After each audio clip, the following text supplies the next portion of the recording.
make sure there are good jobs from coast to coast to coast. Other Randy is ahead of you in the center.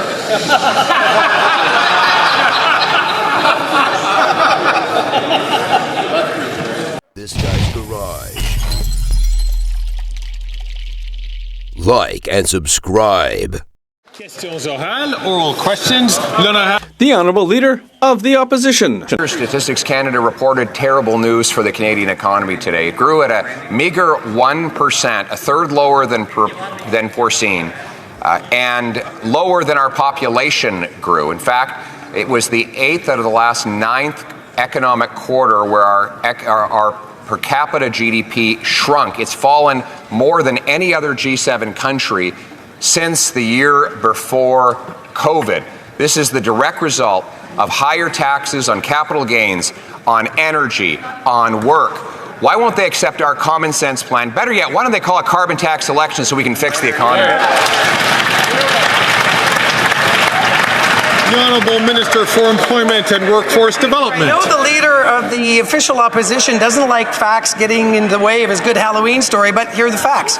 Mr. Speaker, 1.6% inflation. The Bank of Canada Governor... Colleagues, it's important for those, of course, to be able to follow and for the chair to be able to follow what's being said. I'm having difficulty hearing this. I know people who are using the translation devices are also having difficulty. The Honourable Minister of Employment and Workforce Development from the top, please. Thanks, Mr. Speaker. There is a lot of chocolate being consumed on the other side. I can see how energized the Conservatives are, but they're upset because we're sharing the facts. 1.6% inflation in this country. Interest rates are down. 47,000 new jobs in the last month. The International Monetary Fund has Canada positioned as the fastest growing economy in the G7 in 2025. What else, Mr. Speaker? We're going to keep supporting Canadians. We're going to build houses from coast to coast. The Conservatives don't need to like it, but that's how we're supporting Canadians each and every day. The Honourable Leader of the Opposition. Mr. Speaker, the American economy is roaring while the Canadian economy is snoring.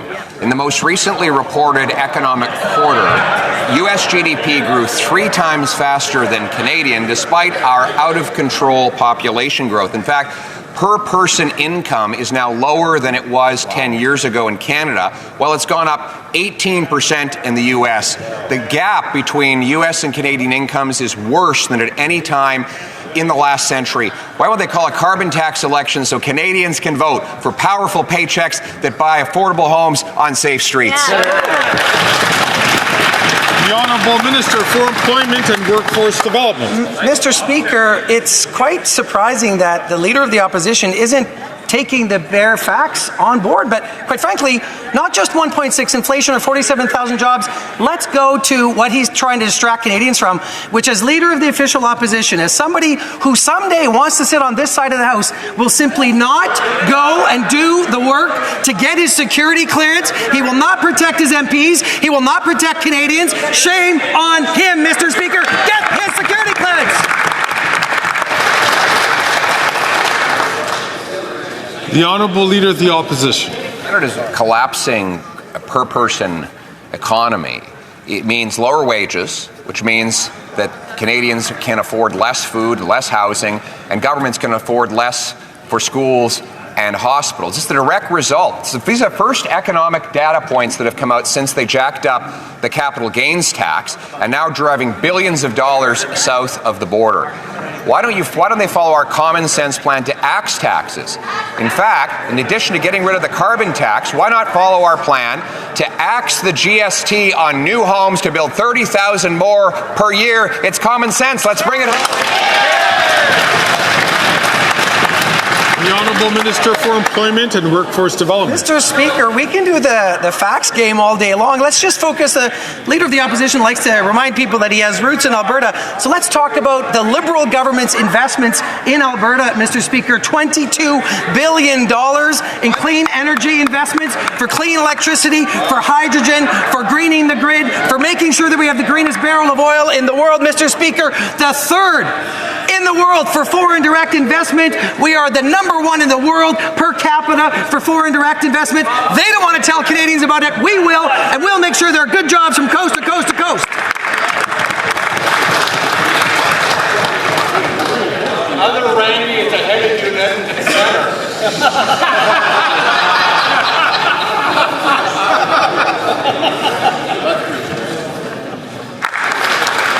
The honourable member from Wellington, Halton Hills. Mr. Speaker, more bad news from experts. New StatsCan data shows that per person GDP is shrinking again. For the 8th time in the last 9 quarters, Canadians are getting poorer. This is a made-in-Canada per capita recession that's lasted 2 years, caused by a government that's driven out investment by hiking taxes on everything: income, financial institutions, housing, fuel, and investment. The opposite is happening elsewhere. Yesterday, the U.S. Commerce Department said the U.S. economy grew at 2.8% last quarter. Will the government admit that this is a made-in-Canada per capita recession? The Honourable Parliamentary Secretary. Mr. Speaker, it seems that Conservatives can't see past their own doomsday narrative. Canada leads the G7 in reaching a soft landing in the global post-pandemic surge in inflation and highest interest rates. The first G7 country to cut interest rates not once, not twice, not 3 times, but 4 times in a row. This is good news for homeowners who currently have mortgages that need renewal and for first-time home buyers. Inflation has fallen to 1.6% in September, marking 9 consecutive months within the Bank of Canada's target range. I count that as good news for Canadians, Mr. Speaker. The honourable member from Wellington, Halton Hills. Mr. Speaker, here's another expert from the Bank of Canada, Deputy Governor Carolyn Rogers. On March 24th, she issued a stark warning. She said Canada is falling behind other countries because of weak business investment, a lack of competition, and a failure to integrate immigrants into the workforce, all responsibilities of this government. She said, and I quote, "I'm saying that it's an emergency. It's time to break the glass." Simple question. Does the government agree with the Bank of Canada that we are in an economic emergency of their making? Yeah!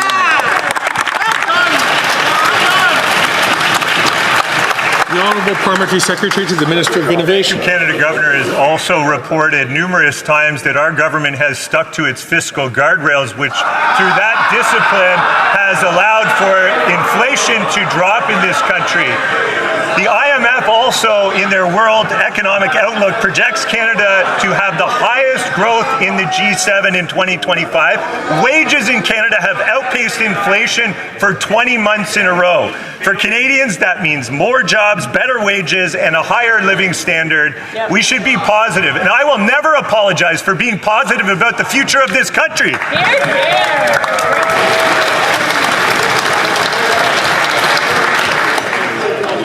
The honourable member from Durham. New data from StatsCan confirms a made-in-Canada GDP recession. Over 8 of the last 9 quarters, per capita GDP is in decline. To put that in practical terms, Mr. Speaker, the average American now earns $20,000 more than the average Canadian. The root cause is the Prime Minister's tax hikes. When will the Prime Minister axe the tax hikes that are making Canadians poorer? Great question. The Honourable Minister for Innovation. Mr. Speaker, I'll tell something that the Conservative they want to acknowledge. The root cause of our success, Mr. Speaker, is our Canadian workers, Mr. Speaker. We have attracted record level of investment in this country. These people are reading, I don't know what. Talk to Volkswagen, talk to Honda, talk to Dow Chemical, Mr. Speaker. Order. The honourable member from South Shore of St. Margaret's, please.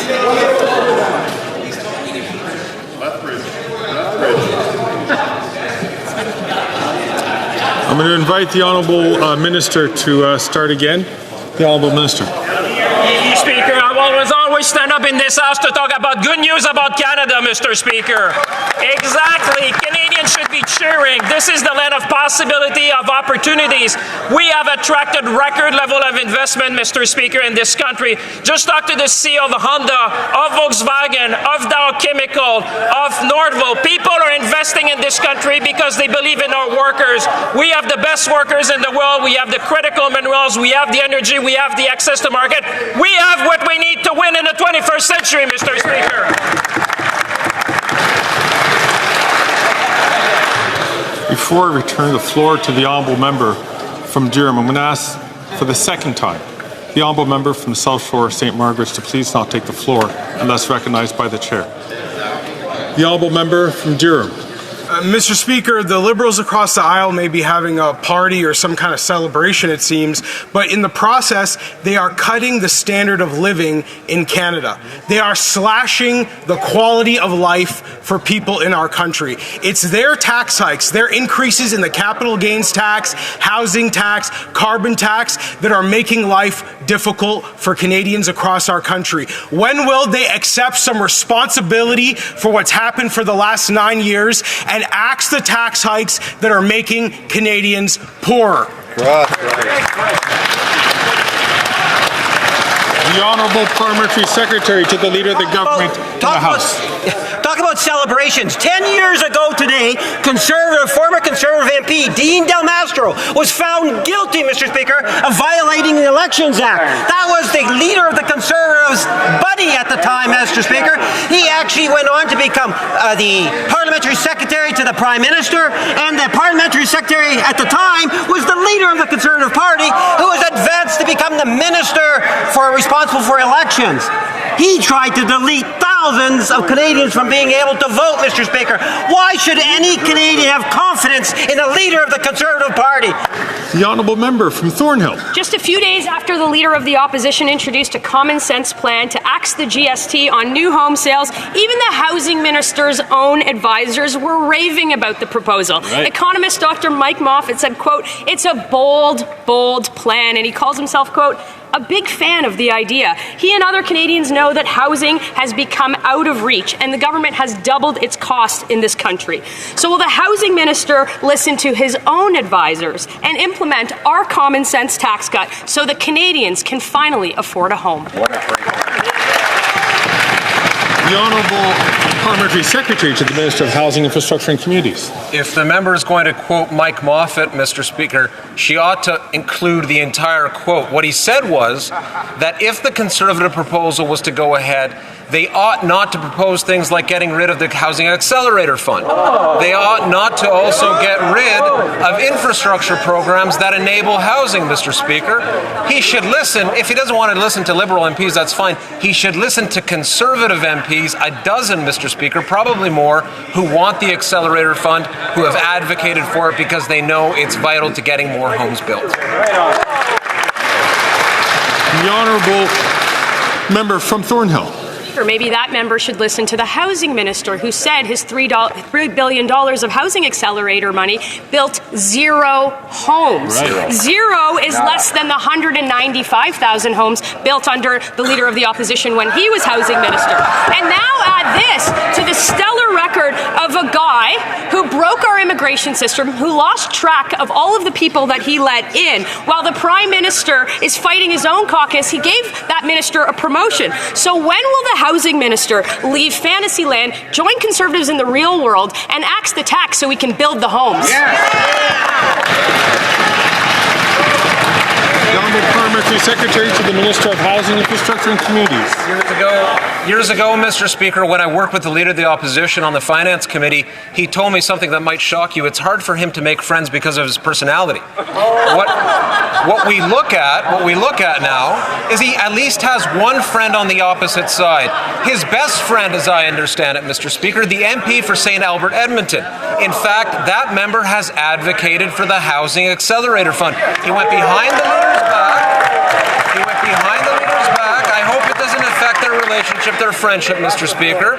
He went behind his Leader's back to advocate for the half, and they want to get rid of it.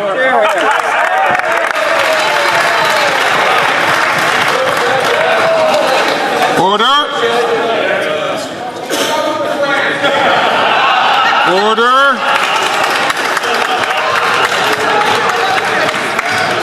But if you're going to heckle, let it be a good joke. The Parliamentary Budget Officer confirmed that the carbon tax is costing Canadians more than they get back. The Prime Minister's plan to quadruple the carbon tax will cost Manitoba families an extra $1,300 per year. Evergreen Basic Needs, a food bank in Gimli, Manitoba, has seen a 30% increase in usage since 2020. When will the Prime Minister finally start listening to Canadians and have a carbon tax election? The Honourable Minister for the Environment and Climate Change.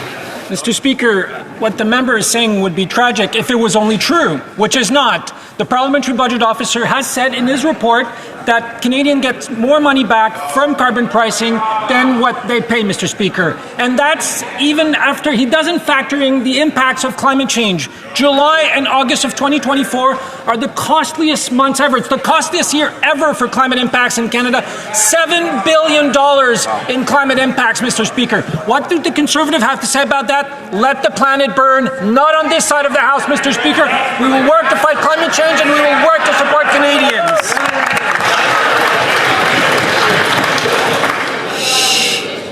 The honourable member from Selkirk Interlake Eastman. Well, the minister knows that a tax plan isn't an environment plan. And with the Prime Minister's out-of-touch policies and reckless spending, 1/4 of Canadians are relying on food banks this fall. Sadly, this includes members of the Canadian Armed Forces who can't afford to eat under this costly Liberal NDP government. Earlier this year, military personnel doing cyber training at Wills College had to rely on food banks because they couldn't afford to eat. At one point, college staff even had to set up a food bank to support them in the college. Will the Prime Minister quit making life more unaffordable for our troops and call a carbon tax election?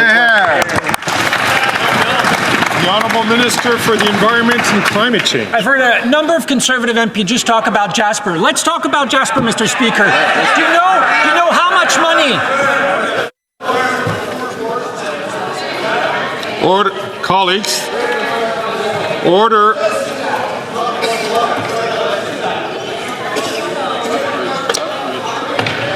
Order.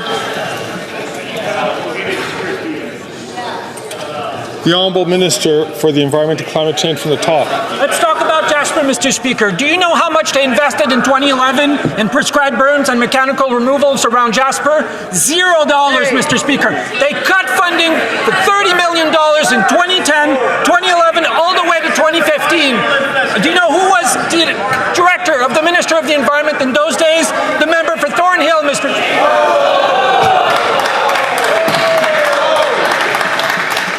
Colleagues, at some point we're going to run out of time to be able to have all the questions posed. The chair cannot hear the answer. Can we allow the minister to please give his answer so that we can move on and make sure that all the questions that have been planned to be asked today be asked today? The Honourable Minister from the top, please. For 4 consecutive years, the Conservative Party of Canada slashed funding for Jasper fire prevention by $30 million every year, Mr. Speaker. We've invested in the last 6 years alone $800 million. And if the Conservatives want to blame someone, they can go and talk to their colleague from Thornhill, who was the Director of the Minister of the Environment in those days, Mr. Speaker.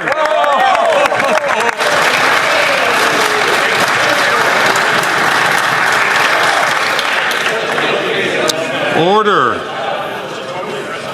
Colleagues, I see members from all sides of the House who are dependent upon translation devices who cannot hear what the answer is, or sometimes the question is. I'm going to ask the Honourable Member from Cumberland Colchester to ask this question. I'm asking all members to please listen attentively. Speaker, after 9 years, the NDP Liberals are not worth the cost. Stats are clear. Nova Scotians relying on food banks have increased by over 50% in the last 5 years to over 40,000 visits per month. Another staggering report this morning shows that 40% of Atlantic Canadians are struggling to afford necessities like food, rent, and home heating. The failed former Minister of Immigration and now floundering Minister of Housing clearly cannot help Nova Scotians, but Speaker, there is an answer. Will the Prime Minister call a carbon tax election? The Honourable Parliamentary Secretary to the Minister of Innovation. Well, Mr. Speaker, I'd like to start by saying Happy Halloween to Canadians today. But what kids should be most frightened about this Halloween is the cuts that would be made by the Conservative leader. And I apologize to Johnny Depp in advance, but the leader of the Conservatives is like the Edward Scissorhands of politics. You know what else is truly spooky is that the Conservative leader refuses to get his security clearance to protect Canadians against foreign interference. I can only speculate he must be concerned about the ghosts in his closet.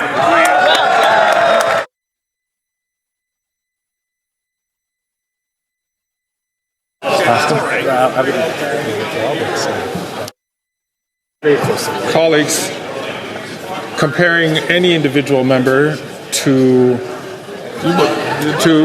a fictional character is not within the realms of what we're doing here. I'm going to ask all members to restrain themselves from doing that. The honourable member from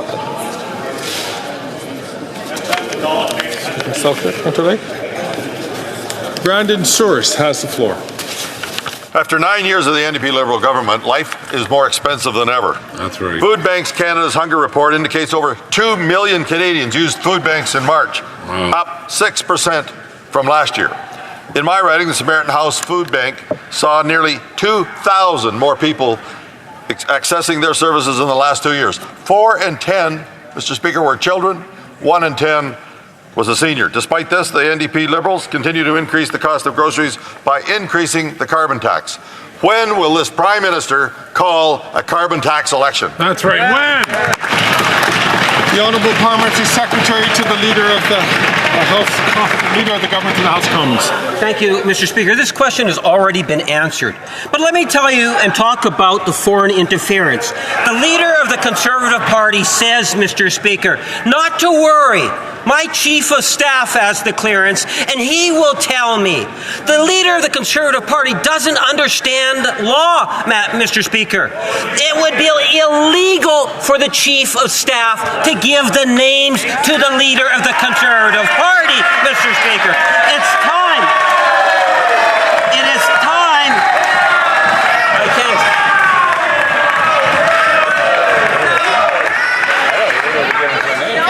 The Honourable Parliamentary Secretary.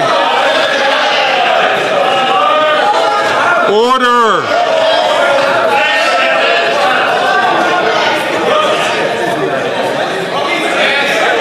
Order! The Honourable Parliamentary Secretary has 7 seconds left on the clock. Mr. Speaker, the Leader of the Conservative Party doesn't understand it. He's asking his Chief of Staff to break the law. That is a bad thing. You need to understand. Breaking the law.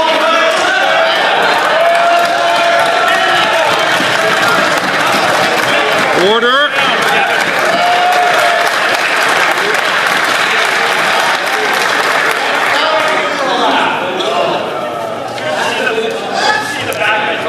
Mr. Speaker, 9 months ago, Belleville, Ontario was rocked by an opioid crisis, 36 overdoses in only 48 hours. This Prime Minister said he would be there for Belleville, Ontario, but after 9 months, not one more dollar for infrastructure, no more treatment beds.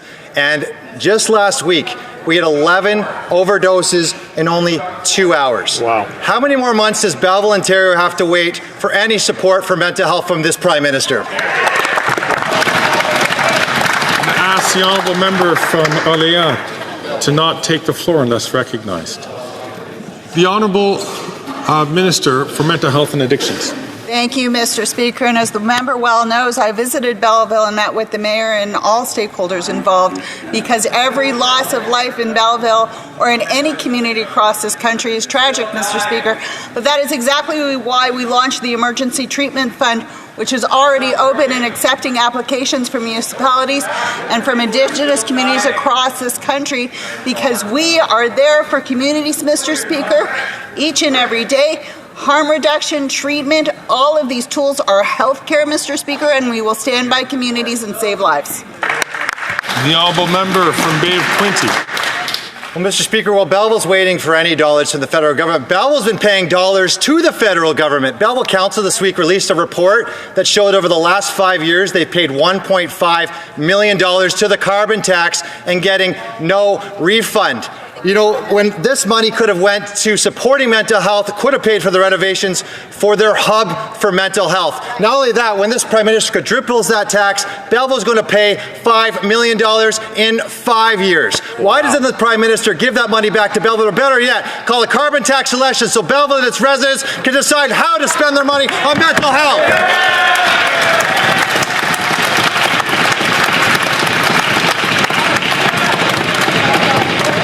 The Honourable Minister for Mental Health and Addictions. Thank you, Mr. Speaker. And let me be clear, actions speak louder than words.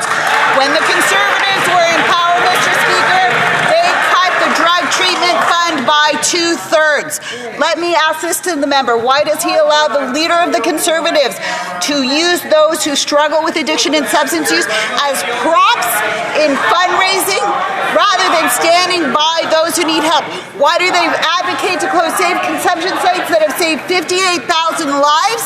They don't care, Mr. Speaker. They will not invest in what's needed. On this side of the House, we are fighting to save lives. Shame on them for criminalizing people who need health care.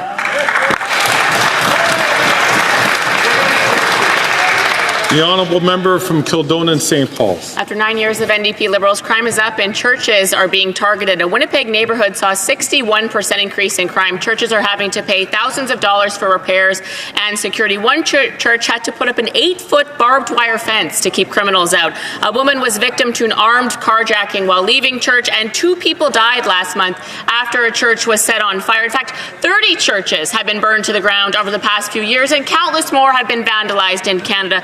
When will the Liberals stop blocking the Conservative Bill C-411, which specifically holds arsonists accountable for church burnings? The Honourable Parliamentary Secretary to the Minister of Public Safety. Mr. Speaker, we believe in this country everyone deserves to be safe where they go to school, where they pray. Mr. Speaker, safety in our communities is our utmost importance. This is why we have provided more funding to help religious institutions, places of worship right across this country to put in place additional measures to help keep them safe. Mr. Speaker, we are deeply committed to this. This is not something the Conservatives own because we are investing in our communities to keep all places of worship safe.